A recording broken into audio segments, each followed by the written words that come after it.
Okay, let's take a look at the four-step process for conducting a hypothesis test. We're going to use the blueberry example that we talked about earlier in class. So in this section, you're going to view an example of a hypothesis test. You're going to apply the four-step process and successfully complete a hypothesis test. Let's do it. So do you remember this scenario? The idea that maybe cognitive functioning declines as people age, but some researchers showed some promise in giving rats antioxidants to reverse cognitive decline. And the question is, can this be good for humans as well? So if you will recall our research study, we have an N of 25. So we had 25 people in a sample that we drew. These were adults over the age of 65, and the population that we're generalizing to are adults over the age of 65. We gave our sample a daily dose of blueberries for 6 months, and blueberries are rich in antioxidants. So after the 6 months, we give our participants a test of cognition using the Wisconsin card sort. And so let's just use some made-up data. Let's just say in the population at large, the mean is 80 and the standard deviation is 20. But after the 6-month period, our sample mean had a Wisconsin card sort mean score of 92. Okay, so these are the details we need. These are the 4 steps that we're going to take. We're going to set our hypothesis first. I'm going to demonstrate that. Then we're going to look at finding or determining our critical region up front. We're going to decide what is going to be our critical region. In this case, we're going to use an alpha level of 0.05. And since this is a two-tailed test, meaning that we might see results in the lower extreme, we might see results in the upper extreme, I'm not really saying in which direction I think the test is going to go. I have to keep all options available. Maybe scores will go down, maybe they'll go up, I just don't know. This is a two-tailed test. So I take that 0.05 and I'm going to split it between the two tails so that each tail has 0.025 or 2.5% in that proportion, in that area. In the third step, we're going to take our data and perform some calculations using what we know about the population, the mean of 80, standard deviation of 20, as well as our sample mean of 92. We have to calculate the standard error of the mean and a z-score, and that will help us to make a decision. So let's take a look and see what exactly is entailed in this. So the first thing we're going to do is set our hypotheses. We're going to set our null hypothesis and the alternative hypothesis. Let's start with the null, which has the symbol of a capital H and a subscript of 0. And the way that we write the null hypothesis is that the population mean is equal to the sample mean. They're one and the same. That's the null hypothesis. Another way that we could write this is we could say that the mean is equal to 80. So that is a way of saying that there is no difference between our sample mean and our population mean. It's our null hypothesis. We want to also set our alternative hypothesis, which is as follows.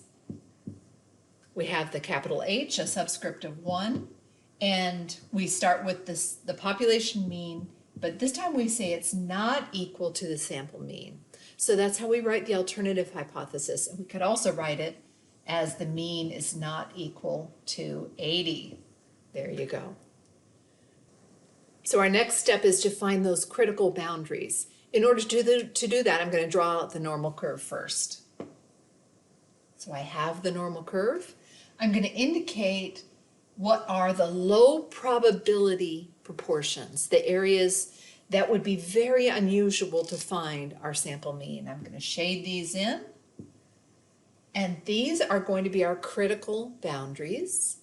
And since I have an alpha of 0.05 total, that means I'm going to take this alpha and split it up in between the two tails. So I have in this tail a proportion of 0.025, and in this tail I have a proportion of 0.025 for a total alpha of 0.05. This is a two-tailed test, meaning that I think that my mean is going to be higher, but it's very possible my mean could be lower. I don't know in which direction my results are going to go. So I have to have each of these as possible areas for an extremely unlikely event to happen. So these are our critical regions. I happen to know that this corresponds to a z-score of 1.96. I can look at the unit normal table and look for 0.025% or 0.025 in the tail. And I know that this corresponds to a negative 1.96. Now, if the z-score for my sample mean is greater than 1.96 or less than a negative 1.96, I'm going to consider that to be a really unusual result. So I've set up my critical region, and I'm going to see if my z-score for my sample of this group that had blueberries for 6 months, if it falls within these unusual areas. So we'll take a look. So our next step is to perform some calculations. We need to find the z-score for our sample because we're going to take that z-score and put it on the normal distribution and see if the z-score for our sample is kind of highly unlikely, or is it pretty close to the population mean? So in order to do that, we use the z-score formula for samples. And as a reminder, that is taking our sample mean minus the population mean divided by something called the standard error. And as a reminder, the standard error is found by taking the standard deviation and dividing it by the square root of n. So in this formula, I'm going to start with this standard error. That's going to be my first step. If you will recall, our standard deviation was 20, and the square root of our n, square root of 25. So that's basically 20 divided by 5, which gives us a standard error of 4. So I know that my standard error is going to be 4. Now I can plug it into my z formula and figure out what is the z for our sample going to be. So the z for our sample is going to be equal to our sample mean of 92 minus the population mean of 80 divided by the standard error of 4. So that gives us a z-score of 12 divided by 4, which is a z-score of a positive 3.00. You probably already can figure out where this is going to be in the normal distribution. Let's take a look. So the last step is to make a decision. We're going to decide if our observed z for our sample is a low probability event, meaning not very likely to happen if the sample mean and population mean are the same, or if it is a high probability event, meaning that it's most likely that the sample mean and the population mean are one and the same. So we do this by evaluating the critical region. And if you will recall, we had a z-score of positive 3. So I'm going to look at the positive end of the scale. I'm going to place my z-score now on the normal distribution. I don't know where it would be. We've got positive 1.96 here. So certainly a z-score of positive 3 is quite a bit further out in the tail than our critical value of positive 1.96. So that tells us that we have a very unlikely situation happening here. It's very unlikely that we would randomly draw a sample with a mean of 92 if the population mean and the sample mean were really one and the same. This is a very unusual sample to draw. Okay, so let's take a review of what we've just completed. First off, we evaluated the null hypothesis. Remember, the null hypothesis was that the population mean is equal to our sample mean. They're exactly the same. We also set up the alternative hypothesis, but it's the null hypothesis that we're actually evaluating. So in doing so, we set up a critical boundary.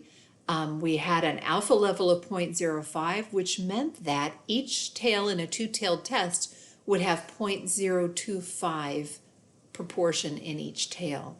And that equaled a z-score of plus or minus 1.96. So the z-score at that critical boundary, at both of those critical boundaries, was plus or minus 1.96. We had to figure out the standard error of the mean in order to figure out the z-score. To find the standard error of the mean, we took the standard deviation of 20 divided by the square root of n, which was 25, gave us a standard error of 4. And then what we did is we took our sample mean of 92, we subtracted the population mean of 80, divided it by the standard error to give us a z-score for our sample of 3. And then we compared our z-score of 3 to the critical boundary of a positive 1.96. Is 3 greater than 1.96? Absolutely. So what do we conclude from these results? Do we reject the null hypothesis or do we fail to reject the null hypothesis?